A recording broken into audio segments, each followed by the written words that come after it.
Hi everyone, this is Jim. Welcome to this postmortem of my Blitz game number 916. My opponent started off with d4 here. Went knight f6, maybe hoping to get a Nimzo Indian. He goes e3. You can see that's a pretty rare move here, although it's not so bad. There are ways that white can play here that are still okay, but it is kind of a passive move. Anyway, I played with d5 to get an equal stake in the center. And then g3, I think this definitely you can say is bad. So already on move 3, we're out of the opening book. Ways to continue from here, there's the normal knight f3. And you could continue with c3, the knight d2, bishop to d3. That kind of setup, that would be a Kala system, or with b3 and bishop to b2 would be the Kala Zukertort. All of those are playable lines. There's also the idea of playing with bishop to d3, f4, and knight to f3 for a stonewall attack. So there are different things you can do from here. You just, by putting that pawn on e3, you've closed off all the lines that involve getting the bishop out here. And you can still transpose back into a queen's pawn opening with a move like c4, a normal queen's gambit type of opening. All of that would be fine, but g3 probably is not okay. And we're just out of the opening book at this point.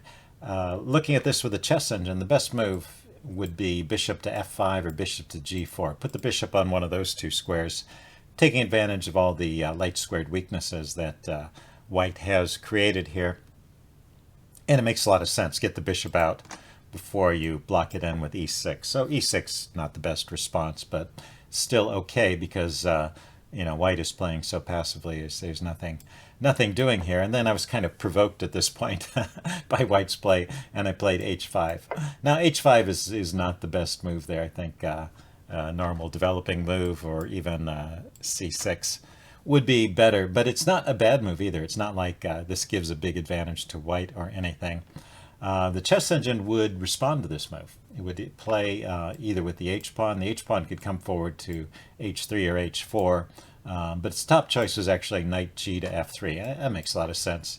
Use the knight to stop this pawn from coming forward, and it'll take me a while to follow up with g5. At some point I'll try and get that in, but I'll have to play a few moves to prepare that.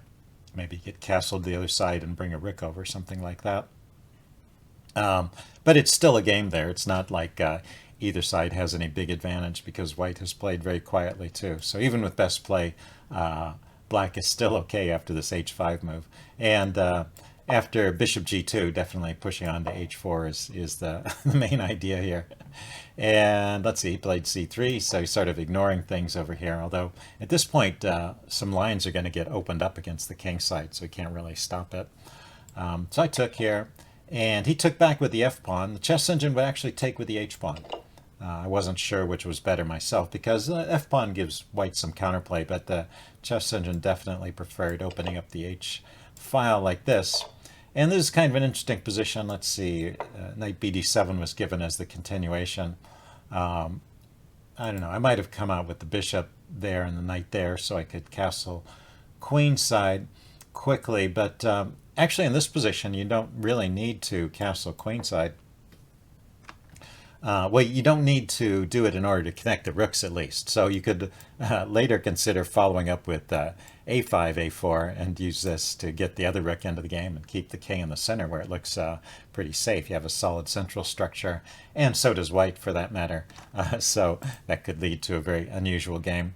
Anyway, that's kind of why I was playing this way, just get my opponent out of his normal routine. If I just allow white to continue with this setup, get the kind of position he's comfortable with, and I haven't really gotten anything out of the opening, but here at least I get to an unusual position. And actually the chess engine likes this for black, although not all of my moves here. It would immediately, for example, right here I went bishop d6 continuing. It would actually immediately push on with e5, which is a little bit counterintuitive. If you think about development, I have a knight developed, and you could say I have a rook developed too. They're both active, and they are looking at squares on the king side, and pushing this pawn forward also would activate the bishop. So in retrospect, I can see this has some kind of logic, but I only have two pieces developed, and white also has two pieces developed. So it doesn't seem like it's entirely obvious that opening things up is to my advantage. But anyway, that's the chess engine line. It would definitely push forward, and then after the exchange, it would get the knight here, and recapture the pawn that way. I mean, that's the other thing. It looks like you're just losing the pawn at first, but in fact you can recapture it with the knight and leave white with a backwards e-pawn. So interesting way to play. I just did the normal thing, develop a piece. Bishop d6. He went queen f3. Queen f3 is a mistake. Actually, the chess engine thinks that white should open things up a bit too. Push forward with e4. This will give this bishop diagonal here, and maybe it'll activate this knight. The other knight could come into the game. So anyway, that would be about equal. Let's see, I went bishop d6. He went queen f3. And once again, I should push on with e5. Let's see, I gave a line here too. e5, say e5, he takes. Now I take right away with the bishop.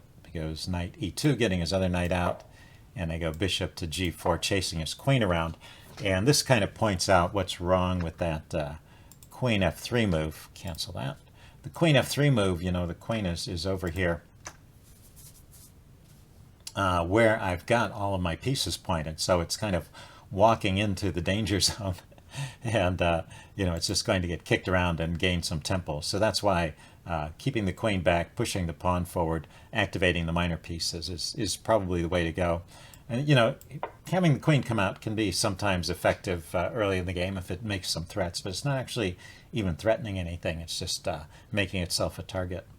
Let's see. So I continue with knight c6 instead of with e5. So it's still not, after this, it's still back in the range of about even. So, and a couple more moves. Let's see. He goes knight e2. I go bishop d7. And he goes knight f4. And after this, finally, black is better and stays ahead. The rest of the game keeps the advantage from this point forward. And what I said about the queen earlier also applies to this knight on f4. The knight is not threatening anything there, and it's also a bit of a target. I can kick it with various pawn moves. I thought about the immediate g5, but the knight just goes back to d6. I looked at this with the chess engine. After g5, the knight goes back to d6. At first I was thinking it would go here, but pushing my pawn forward would attack it, so it would go back here.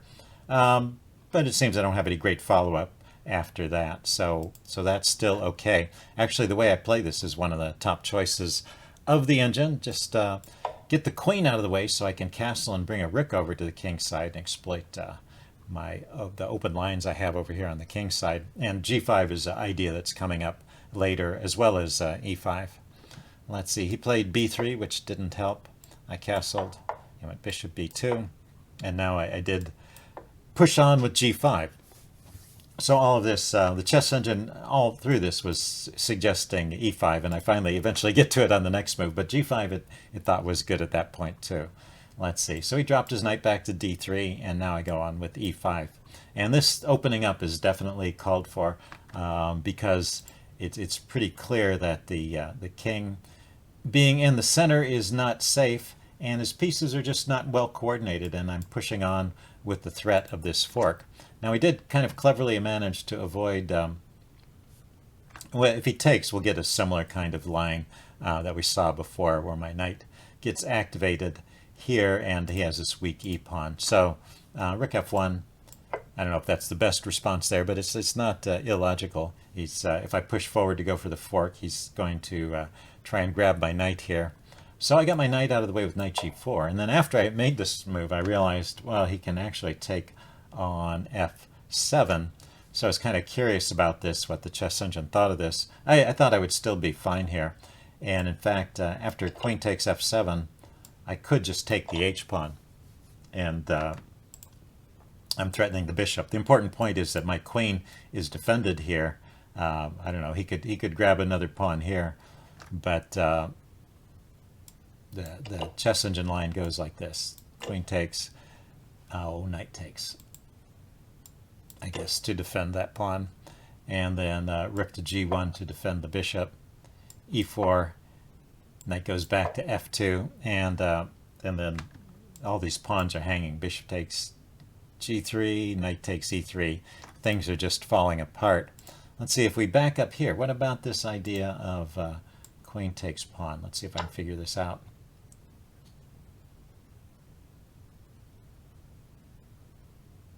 Knight here is a problem. Yeah, so that pawn was sort of indirectly affected. It's hitting the queen, it's hitting the bishop. The queen was momentarily defending the bishop, and now the knight and the rook are combined and are going to win some material here after the queen moves. So that's why that doesn't work. Anyway, so queen takes f7. Although it's interesting, it does not help white. He's in big trouble. Let's see. So he played d takes e5. So relatively speaking, it's not a bad move. He just didn't have many good choices. So I brought my other knight in. I played knight c to e7, keeping the knight that was here on the king's side making threats and bringing another knight in. He trades it off, and now I do have to pull back with this knight. I suppose I could have considered taking with the bishop, but this is okay too. And it was also defending my f-pawn, so I was happy about that. So now he takes the d-pawn. And I hadn't seen that ahead of time. I hadn't noticed, actually, that d-pawn was hanging. But that doesn't work at all because of this move. And black is in trouble. I mean, white is in trouble in a lot of different ways. This is probably not the only move here, but it's good enough. Let's see. He stepped aside with his queen, so he's looking at the a-pawn. I grabbed here, and let's see. He moved his rook out of the way, attacking my bishop, and I just dropped my bishop back to c6, and now he grabbed on a7. But he's left himself vulnerable by chasing my bishop that way.